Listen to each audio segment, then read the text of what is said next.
Y están vivos y están muertos. ¿Por qué no lo dicen? ¿Por qué?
Hola, buenas noches. Estamos nuevamente aquí en Lo Pasado Pensado. Vamos a hablar hoy de un hecho realmente reciente, importante, determinante de la historia argentina. Creo que uno de los hechos más graves de la historia argentina de comienzo del siglo XXI, pero que tenía que ver esencialmente con el siglo XX. La crisis del 2001, aquella verdadera odisea del pueblo argentino. Evidentemente esto no comenzó en diciembre del 2001, sino que concluyó ahí, que arrancó seguramente en 1976, con la implantación de un modelo económico absolutamente injusto, un modelo financiero, antiindustrial, un modelo para pocos, que se complementó perfectamente en los 90 con aquel invento extraordinario de Menem Cavallo denominado la convertibilidad, que fue un verdadero veneno para la economía argentina y que terminó explotando absolutamente en un gobierno que venía a hacer todo lo contrario a lo que había hecho el otro, supuestamente, a traer trabajo, justicia. Y de aquel cambio prometido, en definitiva, lo único que cambió fue la pizza con champán por el sushi con agua mineral. Lamentablemente se profundizaron las recesiones, se profundizó el ajuste, se le bajaron los sueldos a los jubilados, a los empleados públicos, se fugó dinero del país, se decretó el corralito y todo empezó a explotar en aquel diciembre de 2001. Si viene el estallido, si viene el estallido de mi guitarra, de tu gobierno también. Si viene el estallido, si viene el estallido de mi guitarra, de tu gobierno también. Y si te viene alguna duda, ven y agarrala que está dura. Si esto no es una dictadura, ¿qué es? ¿Qué es? Se viene el estallido, se viene el estallido de mi guitarra, de tu gobierno. ¿Cómo soñaba usted llegar a la presidencia? Seguramente no como llegó, ¿no? Sí, mi oportunidad era el 99. Y quería llegar en ese momento. Después ya no había perdido esa gana, esa voluntad. Yo estaba convencido que en el 99 había que cambiar. Planteé el cambio, el agotamiento del modelo, planteé en plena campaña que no se podía pagar la deuda externa, y la verdad que el precio que pagué fue muy caro.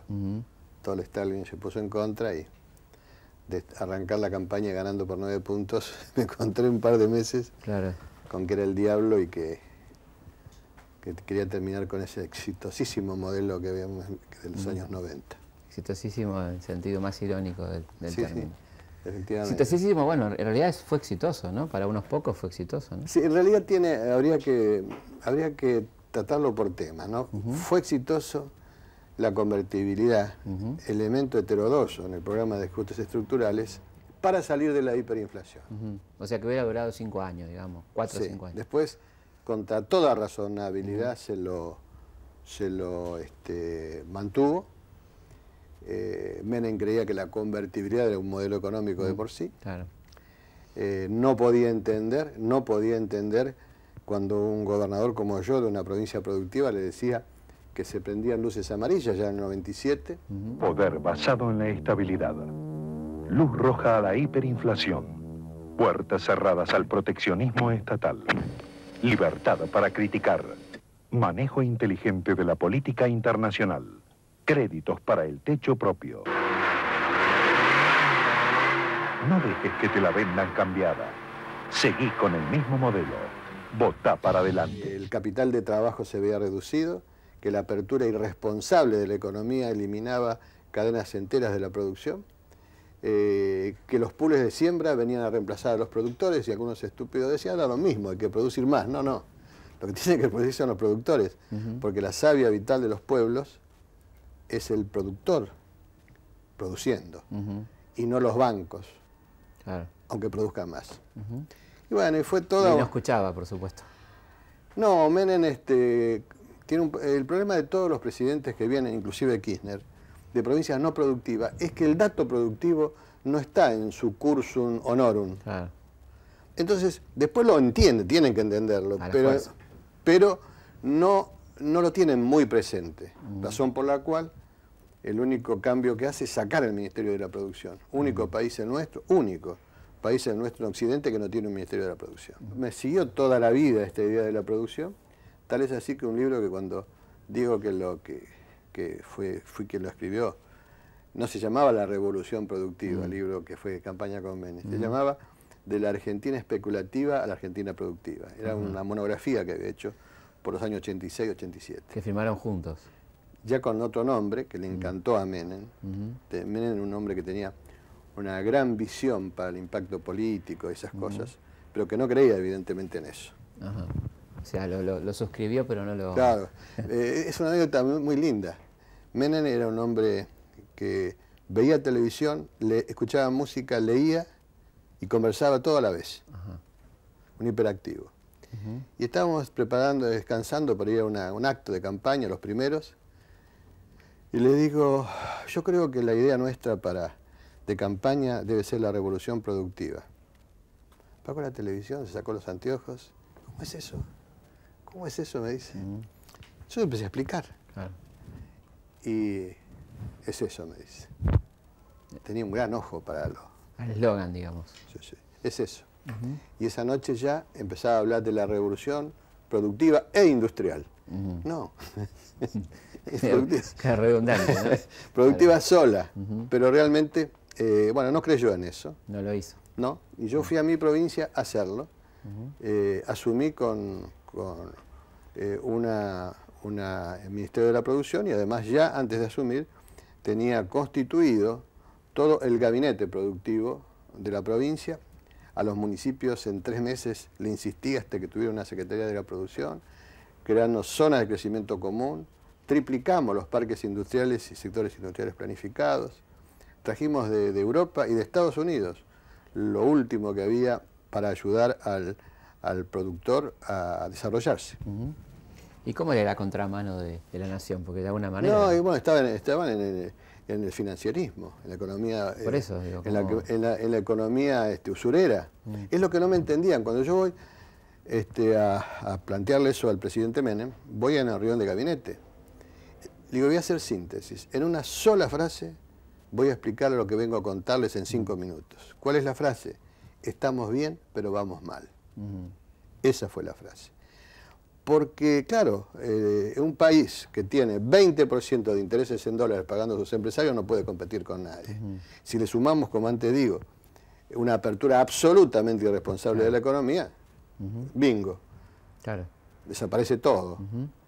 ¿Y cómo cierra ese modelo que a sangre y fuego con terrorismo de Estado se fue imponiendo del año 76? Cerraba con el proyecto dolarizador. Era como el complemento de la dictadura, ¿no? Del plan social. Claro, venía a complementar, era el cierre. Entonces cerraban en el momento que nuestros productores, sus campos valían una quinta parte de lo que hoy vale, los activos empresarios no valían nada. Claro. Cerraba justo. Se compraba con monedas. Se compraba con monedas. Dicen que soy aburrido. Aburrido.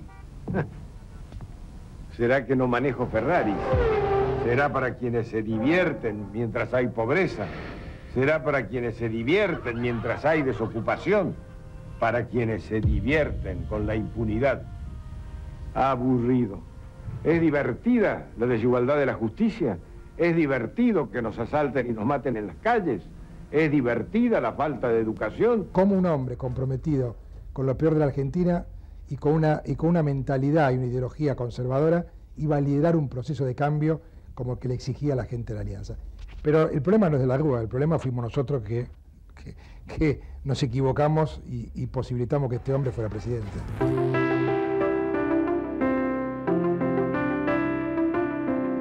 ¿Cómo vivió usted el año 2001, antes de llegar a la presidencia, ¿no? Cuando ya veía que la cosa se pudría seguramente? Bueno, en junio de ese año, con la presencia de los máximos líderes políticos argentinos, el doctor Alfonsín, de la gente del ARI, de todos los sectores productivos, todos los más conocidos, ¿no es cierto? Carvap, la Sociedad Rural, Golinagro, todos conformamos un movimiento que yo presidí. Era pluripartidario. Se llamó Movimiento Productivo Argentino, donde le proponíamos al presidente de la República lo que después tuvimos que hacer, pero ya cuando era muy difícil hacerlo. Cambiar el modelo económico-social. Y además le proponíamos también pacificar el país, que eso lo hice en artículos en Nación y Clarín, cuando le decía que tenía que crear los subsidios a jefe de hogar sin ingresos. Que no era ninguna innovación mía. En el mundo instalado hace años, ¿no? De los 80 ya habían terminado en Europa. Pero no se entendía acá, ni se entiende.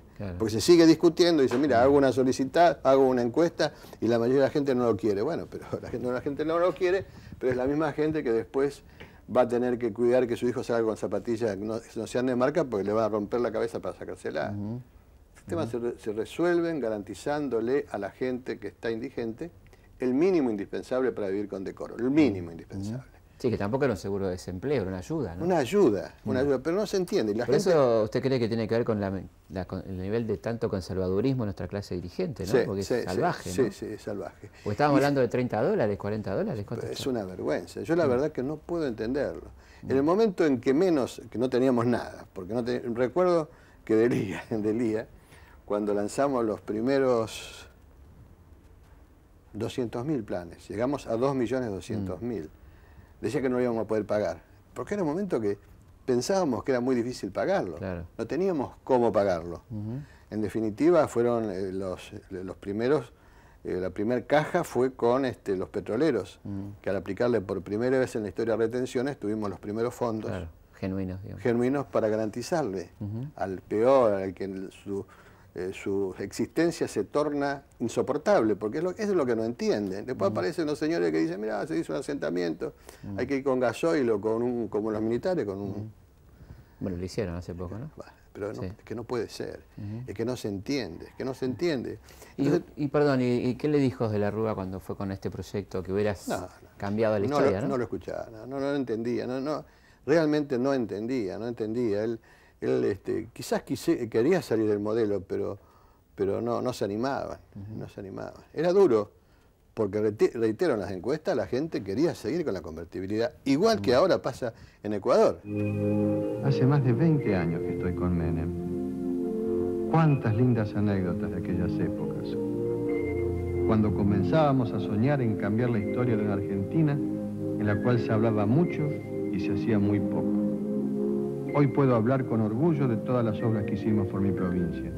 Y digo bien, hicimos, porque nada de lo que se ha logrado hubiera sido posible sin el talento y el coraje político de Carlos Menem. Por todo esto, pero fundamentalmente por todo lo que nos queda por hacer, les propongo que votemos juntos por la provincia y sigamos construyendo. En el próximo bloque vamos a ver cómo una crisis política se va convirtiendo en crisis económica y social con la renuncia nada menos que del vicepresidente y cómo una ley se puede volver flexible. Aquellos que nos habían enseñado que la ley dura lex sed lex, de repente se vuelve flexible en la República Argentina, nada más y nada menos que una ley laboral. En el próximo bloque.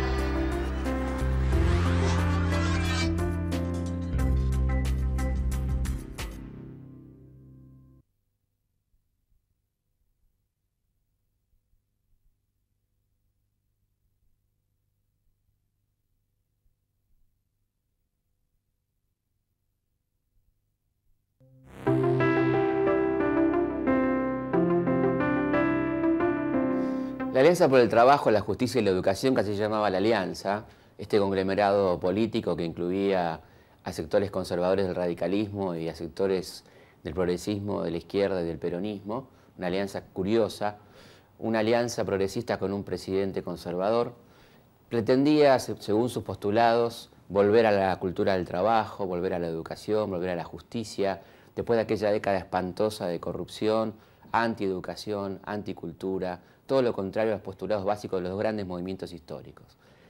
Grande va a ser la decepción cuando comienza a ver la sociedad argentina que se van profundizando los horrores del menemismo, que la frivolización de la política y la sociedad se acentúa, y esto va a llevar a una discusión interna importante dentro de la alianza que va a terminar efectivamente con la renuncia del vicepresidente de la Nación, de varios ministros, y un gobierno que no encuentra rumbo y va probando en la economía con los más recalcitrantes representantes de la economía de mercado. No había decisión, no había decisión de cambiar.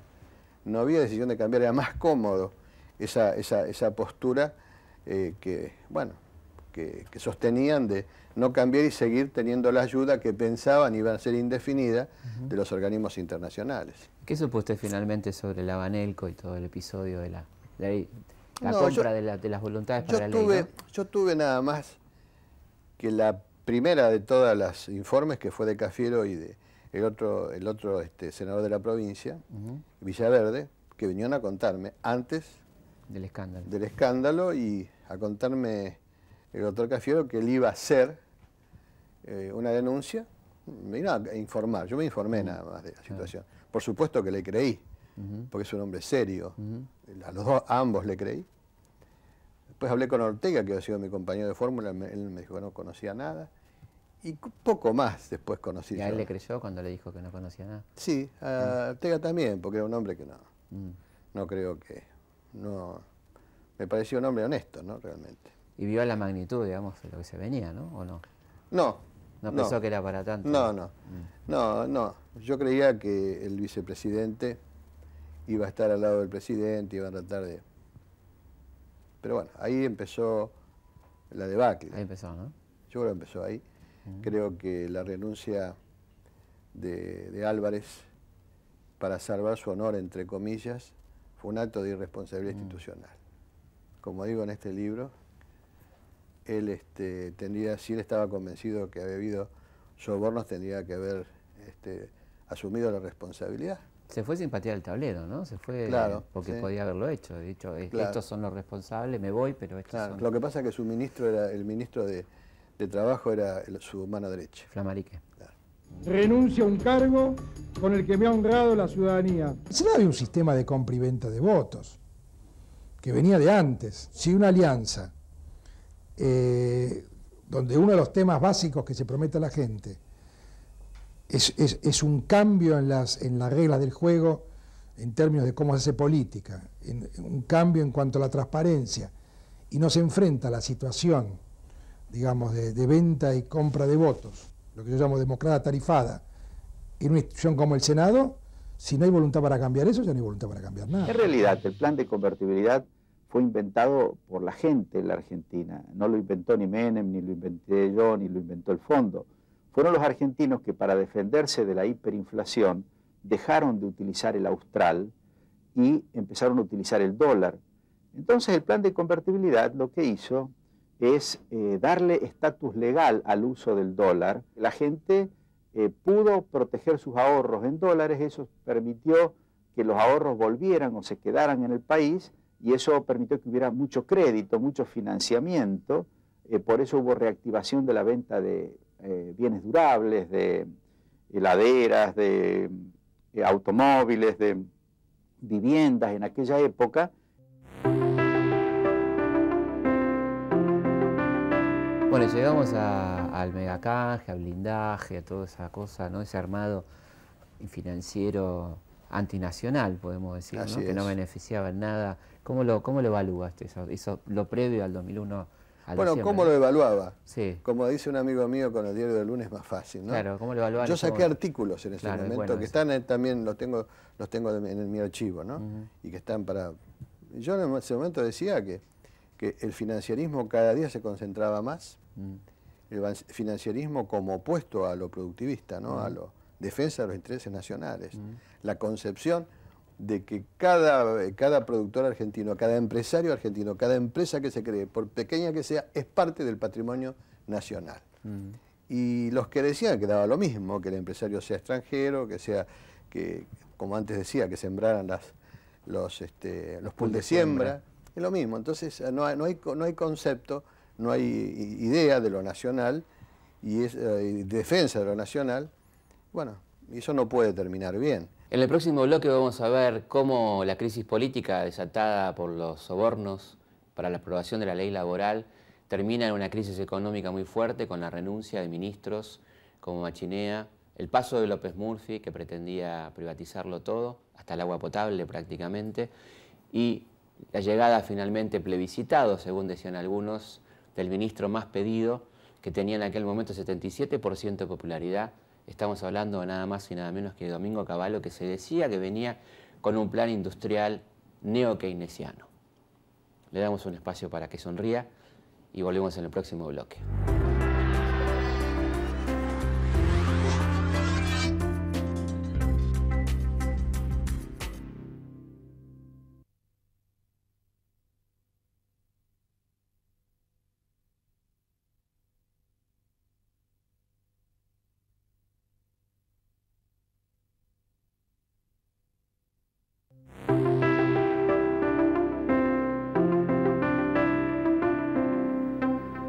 Por alguna razón parece ser que las crisis deben salir por derecha en Argentina y por lo tanto el establishment, inclusive sectores de la clase media, votantes inclusive de la Alianza, pensaban que la solución pasaba por entregarle la economía a lo más conservador de lo conservador, que vendría a ser ni más ni menos que el hombre que sostuvo la convertibilidad, el papá de la convertibilidad, el papá de lo que justamente estaba entrando en crisis, que era Domingo Felipe Cavallo.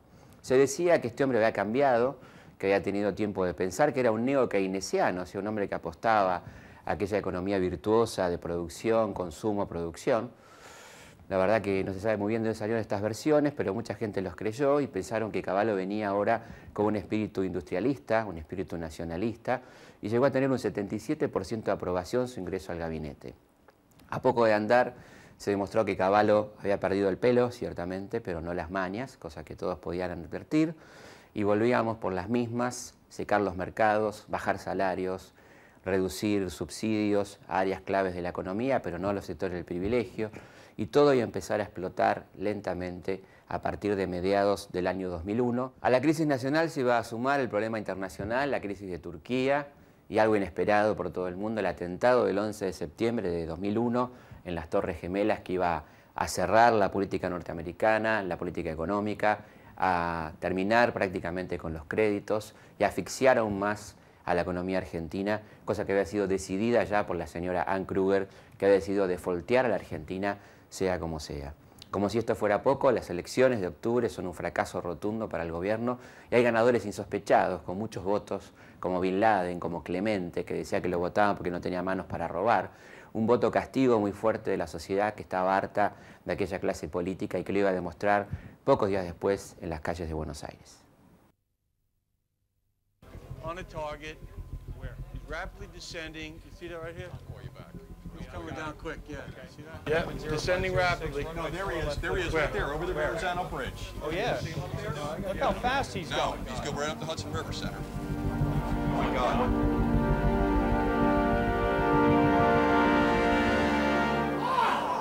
Jesus Christ. Read this word the fast way. Get ready. Mad. Yes, mad. Get ready. Mad. Yeah. Okay, get ready to read the words on this page without making a mistake. When the second plane hit the tower, his chief of staff entered the classroom and told Mr. Bush, the nation is under attack.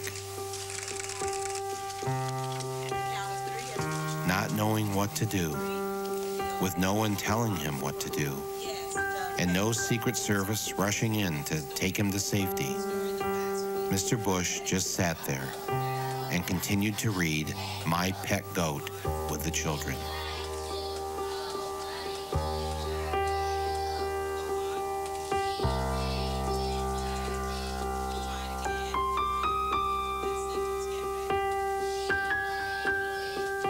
Nearly 7 minutes passed with nobody doing anything.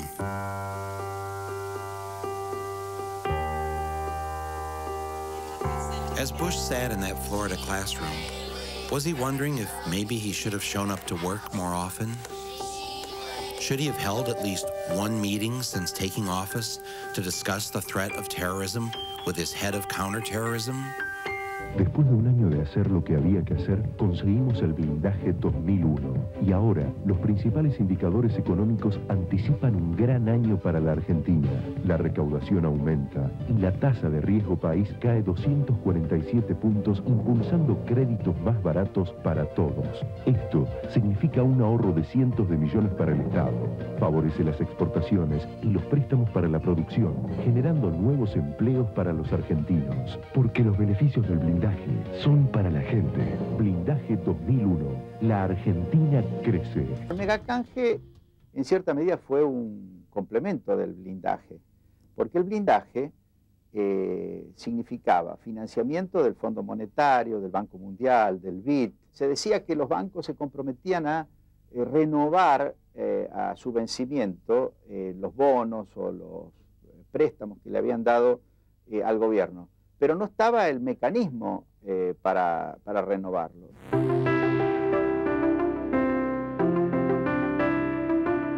¿Cómo vivió la jornada de aquella semana terrible del 18, ¿no? De diciembre? Bueno, desesperado para hablar con el presidente para decirle que no decretara estado de sitio. Trató de comunicarse. Sí. Era un error tremendo. Hablé con el ministro de Interior. Y bueno, 18 y 19 de diciembre yo creo que la historia verdadera lo va a proyectar como la movilización espontánea más importante de la historia. Incomparable con el 17 de octubre, como algunos dicen, porque esa fue una movilización preparada, trabajada. Claro. Una cosa espontánea, una explosión de la gente. Salía todo el mundo por su cuenta, ¿no? Con los chicos en hombros, ¿no? Y a ese tipo de movilizaciones uno no le puede decretar estado de sitio. Sobre todo cuando no se tiene control de la fuerza represiva. represiva. Y con la historia que teníamos, claro, ¿no? De represión previa. Claro. Han ocurrido en el país hechos de violencia que ponen en peligro personas y bienes y crean un cuadro de conmoción interior. Quiero informarles que ante eso he decretado el estado de sitio en todo el territorio nacional e informado al honorable Congreso. Nuestro país vive horas difíciles que muestran la culminación de un largo proceso de deterioro. En un contexto económico y social donde muchos argentinos sufren serios problemas, grupos enemigos del orden y de la República aprovechan para intentar sembrar discordia y violencia, buscando crear un caos que les permita maniobrar para lograr fines que no pueden alcanzar por la vía electoral. Y el día 19 fue, bueno, terrible, ¿no? Tremendo. ¿Y no, nunca lo atendió de la Rúa? ¿Qué pasó? No, en esa época de la Rúa había llamado al doctor Menem, creyendo que llamando al doctor Menem, que era lógico que lo llamara a él, pero fue peor el remedio que la enfermedad. No. Y usted, mientras tanto, ya sabía que le iban a llamar, estaba claro que le iban a llamar, ¿no? Estaba claro. En realidad yo fui elegido senador 2 meses antes y ya en campaña decía que no iba a aceptar ser presidente del Senado porque mi posición de presidente del Senado era potencialmente mala para el gobierno. Era mala para el gobierno. ¿En qué sentido? Y que era desestabilizante. Alguien con mucho poder, digamos. Que el que sacó más votos, saqué iguales votos que el radicalismo en todo el país. ¿Por qué cae Rodríguez? ¿Cuáles son los motivos de la caída de Rodríguez? Bueno, la única explicación que tiene es que es la que me dan los que estuvieron, que tuvo un pico de euforia e inmediatamente una depresión muy grande, una especie de ataque de pánico. ¿Por qué razón? Porque él, si realmente, como dijo el gobernador de Córdoba, otro gobernador, lo desestabilizaba o no lo ayudaba, era muy sencillo. Él decía ese día, en vez de renunciar, llamo a elecciones dentro de 2 meses y ganaba la elección. Eso es un hombre experimentado, porque debe haber sido eso, debe haber tenido... Una cuestión personal, digamos. Una cuestión, sí, lo que hoy se llama ataque de pánico. Es muy posible. Y usted no quería ser presidente, ¿no? Apagó el celular para ese nada, día, ¿cómo para fue? nada. No. Ese día no. Sí. Cuando renunció Rodríguez Sá. No, cuando empezaron a buscar, digamos, ¿no? Antes. Cuando empezaron a buscar antes de elegir a Rodríguez Sá, dije definitivamente que no. Pero nadie se anotaba. El único que tuvo el coraje de anotarse fue Rodríguez Sá. Cuando renuncia a Rodríguez Sá, ya era un acto de cobardía inaceptable no aceptarlo, porque realmente, bueno... Sabía que le tocaba a usted. Me tocaba a mí. Pero no quería, ¿no? Estuvo como... No, ya en el momento que renuncia a Rodríguez Sá, me puse a trabajar la idea de cómo podíamos empezar ya no necesitaba hablar con nadie, porque la semana anterior había festejado con mis amigos blindados porque me había salvado de una responsabilidad que no quería asumir. Y de festejo pasó y de festejo a la pasó presidencia. Del festejo pasé a saber que no podía eludirlo, que era un acto de cobardía inaceptable. ¿Y con qué se encontró cuando llegó? Con lo que sabíamos que pasaba. Lo que pasa que en lo que no imaginábamos, porque yo fui intendente 2 veces, gobernador, siempre algún peso hay, no había nada. Tanto nada que tuvimos que pedir un préstamo de 600.000 dólares en ese momento al Banco Nación para pagar los comedores de capital, que si no cerraban, ¿no? O sea, no había un centavo. No había nada. No había nada, y inmediatamente tomé la decisión de aplicarle las retenciones a las petroleras, que fue el primer ingreso importante. Que era lo más sencillo, digamos. Lo más sencillo. A pesar del lobby español, que no, por supuesto que Felipe González... Claro, eso le quería preguntar, ¿a qué vino Felipe? Y Felipe viene a lo que hacen los políticos europeos, defiende los intereses de su país, vino a eso, a defender los intereses de su país. Y era duro. El tercio del Producto Interno Bruto de España son remesas, la mayoría de Sudamérica. Y una parte importante de Argentina. Una parte importante de Argentina. Era duro, ¿no, Felipe, para...? No. Yo tengo con él un reconocimiento y además trato. No es duro, es diplomático, firme, diría yo. Firme. Como lo fue en su gobierno de España. ¿Y cómo se portó España con nosotros en aquel momento? Bien, muy bien. Muy bien Aznar, y mejor el rey. Porque el rey es una personalidad que sorprende. Llamar por teléfono, ¿qué puedo hacer? ¿Con quién quieres que hable? Una cosa muy... Y con Aznar discusiones. El primer día una enorme discusión con él telefónica, porque... ¿El primer día que usted asumió? A los 2 días me llaman por teléfono para defender las empresas españolas y le dije la verdad, le dije que en pesos dólares estaban cobrando 3 veces lo que cobraban en Chile, en Uruguay y no sé, estábamos 3 veces más que Brasil. Lo que es un escándalo. Y bueno, seguía defendiendo y hubo una discusión, pero después, la verdad, que nos ayudó mucho. ¿Ah, sí? Sí. ¿En qué forma, digamos? Y hablando con los 7 países grandes de Europa, ablandando posiciones, ayudándonos con 1.000 millones que recién estamos por devolver ahora. Claro, tiene muchos intereses acá. Claro. Pero lo cierto es que nos ayudaron. Yo los dividí entre los hermanos, que son los que más nos ayudaron: Chile, Brasil, México, Uruguay. Pero ¿cómo nos ayudaban? Nos ayudaban hablando. Claro. Con Estados Unidos. Y bueno, eso... España lo incluiría entre los amigos. Y enemigos, por supuesto, el Fondo Monetario, ¿no? El Fondo Monetario. Estados Unidos se portó muy mal con nosotros. Muy mal. Muy mal, porque en realidad... Bueno, se teñía toda la administración de las características del presidente. Eso suele suceder. Cuando Clinton era presidente, que era de muy buen trato, un hombre muy humilde en su manera de manejarse, eran todos iguales, los secretarios de Estado. Y con con Bush eran todos patoteros, gritones. Como él, digamos.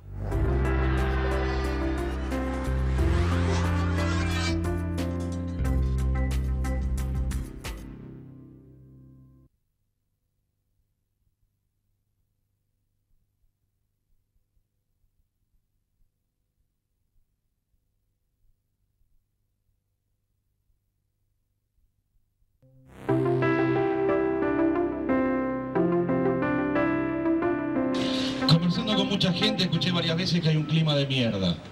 Y es verdad, cuando pasamos por la Rosada hay olor a mierda, cuando vamos al Congreso hay olor a mierda, cuando pasamos por los bancos hay olor a mierda, en las gobernaciones, en el FMI hay olor a mierda en todos lados. Pero yo creo que el tema no pasa porque el olor a mierda venga porque sean toda una manga de soretes. Yo creo que el olor a mierda viene porque están cagados en las patas, compañeros. Porque estamos viendo día a día cómo va creciendo la unidad de los que están peleando, cómo va creciendo el grado de combatividad de los que estamos en la calle y cómo ellos ya se dan cuenta que se tienen que ir y se van a ir y los vamos a echar y no van a volver. El 20 de junio de 1820, Buenos Aires tuvo en un mismo día 3 gobernadores. Eso fue algo verdaderamente inesperado que pasó a la historia argentina como la anarquía del año 20. Nadie podía creer que convivan 3 gobiernos en tan poco tiempo. Realmente los historiadores nos quedamos sin calificativos en el 2001 cuando hubo 5 presidentes en una sola semana, cada uno con su proyecto, con sus promesas, con sus delirios también, por supuesto, hasta que finalmente el de que tenía más consenso, el hombre más poderoso de la Argentina, se hizo cargo de la presidencia. Después de algunas promesas iniciales de respetar los ahorros en dólares y demás, será Eduardo Duhalde el hombre encargado de salir de la convertibilidad. Hubo en la Argentina un agravamiento de la situación social que fue paralelo al desarrollo de la deuda, al aumento de la deuda. La plata que se prestó nunca sirvió para lo que se decía que iba a servir.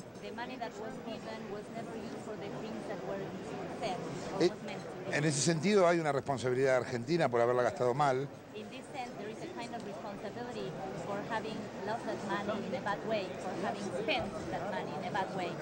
Responsabilidad argentina. Ahora, ¿cuál es la responsabilidad de ellos de haberla prestado? ¿Creen que ellos prestaron mal?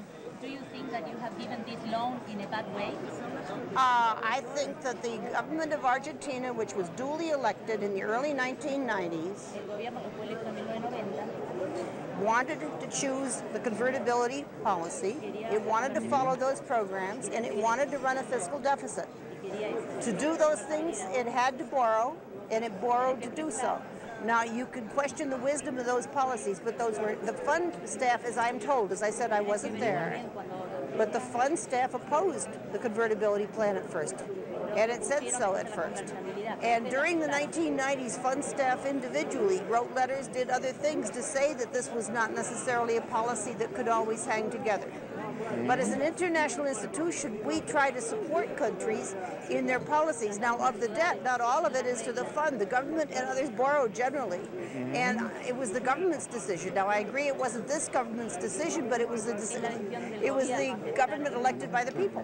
Ah, tremendo. La única preocupación de Kruger era porque Cavallo estaba, cuando estuvo detenido un tiempo, tenía un cuarto pequeño y no le andaba el internet. O sea que Cavallo la llama a Kruger para que le ponga internet. Tremendo. Amigos son los amigos, ¿no? Tremendo. Lo de Kruger fue tremendo. ¿Y se podía hablar con el Fondo Monetario? ¿Era posible hablar? Bueno, la relación la tuvo Remesenikov y sí, siempre se puede hablar. Pero ellos tenían un criterio distinto al nuestro. Querían que echaran a todo el mundo, ¿no? No, sí. Además de eso, sí, hablaban de 400.000, creo, empleados públicos. Eso tenía una idea, no sé qué economista se le habría acercado, o si economistas argentinos llevan también esas ideas, porque hablaban mucho allá, era que Argentina tenía que terminar de derrumbarse. Escarmiento, digamos. Sí. El escarmiento. Y después ver. Después posiblemente... No importaba el costo social, los muertos. No, claro. Nada. No se daban cuenta que realmente la Argentina de esa época podía terminar realmente en una cosa dantesca, ¿no? ¿Pero no se dan cuenta o no les importaba? Digamos? No sé, realmente yo creo... Sí, es más razonable pensar que no les importaba nada. Pregunta obvia, ¿no? Pero la tengo que hacer. ¿Por qué surgió la confusión de los pesos y los dólares, que el que recibió dólares... Porque no era un tema mío. Lo demás me iba saliendo como dice Martín Fierro, como agua de manantial. Lo demás estaba todo convencido. O sea, usted aplicaba los criterios que aplicaba en la gobernación, por ejemplo. No, y los que le habíamos aconsejado al presidente, los dos. Saliente. Cambio de modelo económico-social, en lo social los programas generales. Yo estaba convencido de ello y lo quería transmitir. De ahí que mi tribuna de debate ideológico fue un programa que el 20 de enero lo puse en marcha 3 veces por semana, explicando esto. Radio Nacional. Radio Nacional. Explicando que íbamos a salir y rápido.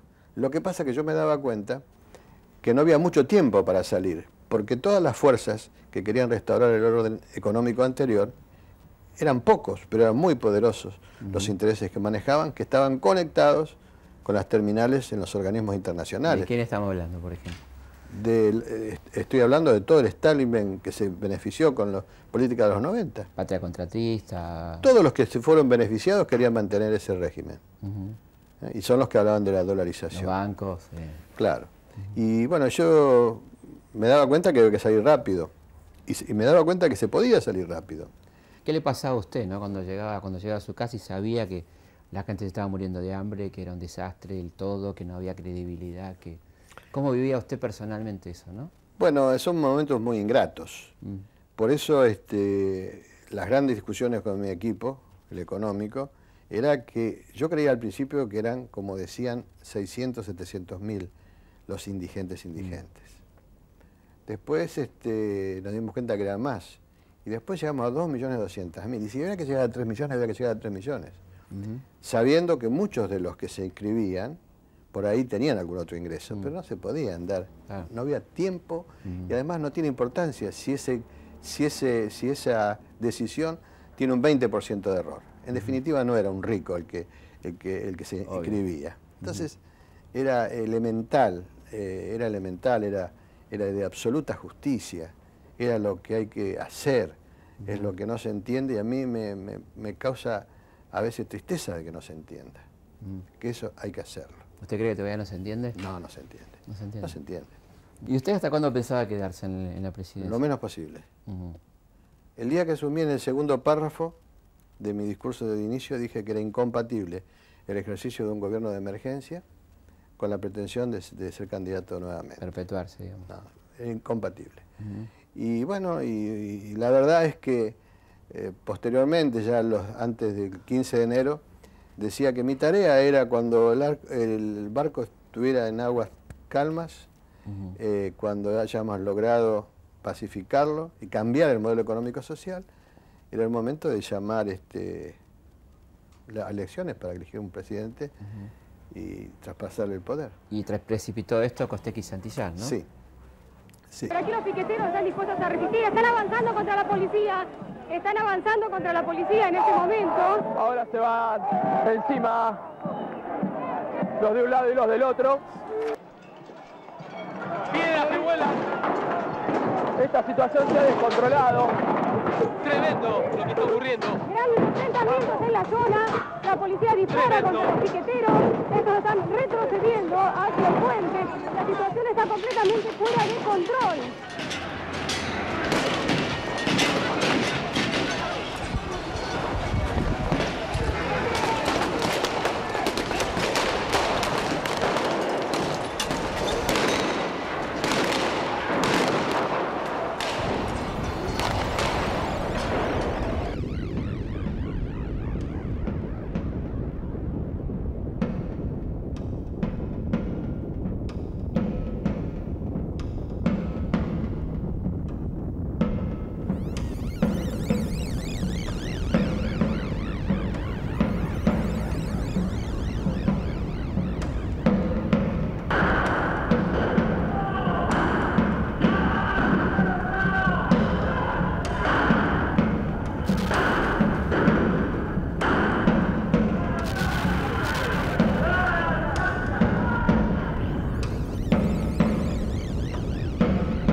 ¿Cómo se sintió usted? No, yo estaba muy mal ya, porque realmente estaba muy mal, fue un año muy duro, Y me golpeó enormemente eso. Sobre todo me golpeó las imágenes, porque hoy en un mundo de imágenes, uno dice, mataron 2 personas, abre los diarios todos los días, mueren.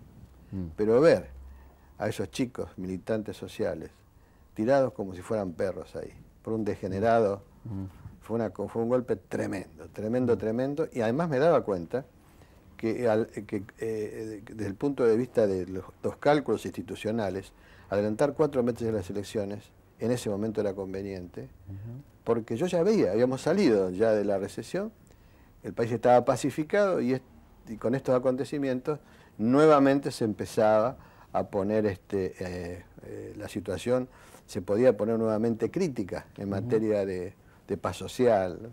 Y me parecía que adelantándose las elecciones cambiaba el clima, que es lo que sucedió. No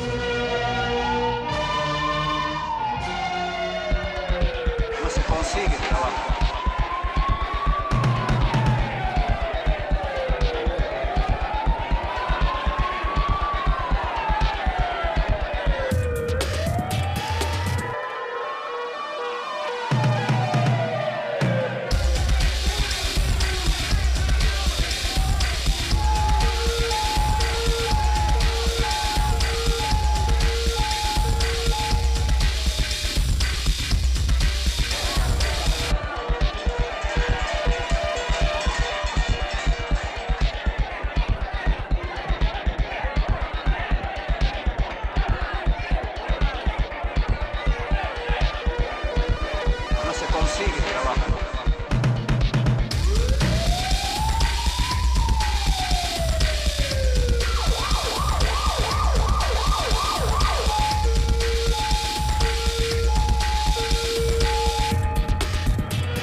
Lo que mal empieza, mal acaba, dice el sabio dicho popular.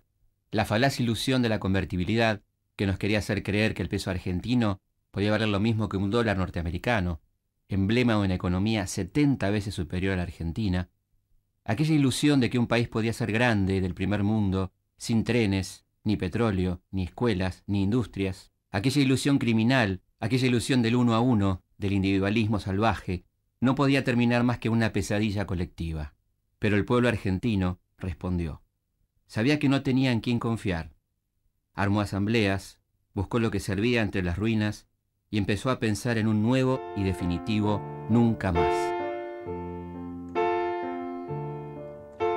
Well, I heard there was a secret chord that David played, and it pleased the Lord.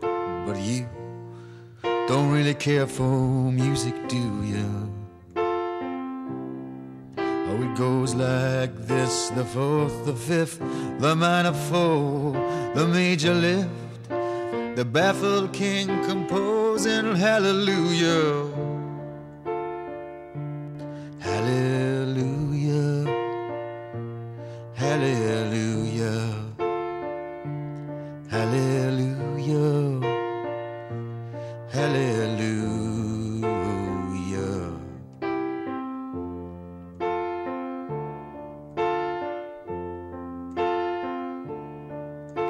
Your faith was strong, but you needed proof.